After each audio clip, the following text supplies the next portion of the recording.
Hello guys, welcome back to this channel, and this today's tutorial I would like to show you how we can make a bar chart in Google Sheets. Let's get started. Open your Google Sheets app on your phone. Then you have to prepare a table like this, and I have prepared my table.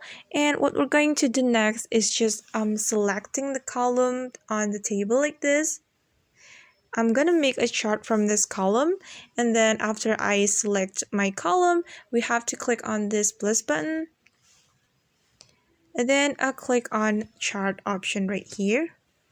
And if we want to make a bar chart, we have to change the type of the chart. And we can click on this option and scroll down your screen until you find bar chart. And it's right here.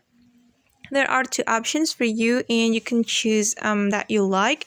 And I'll go with this chart. So just click on the chart like this. And alright. And we can put titles to our chart by clicking on the title option right here.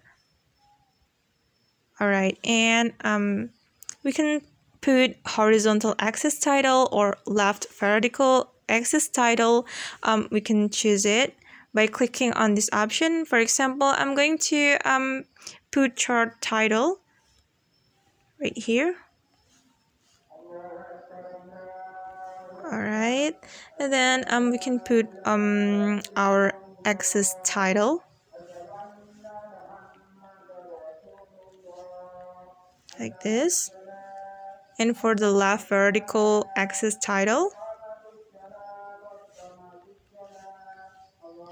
Alright, and we can also change the color of the chart by clicking on the color option. And you can choose the color that you like by clicking on this this option. Alright, and I'll go with green. Alright. Okay guys, that's how we can make a bar chart in Google Sheets. I hope this video will help you. Thanks for watching. Bye!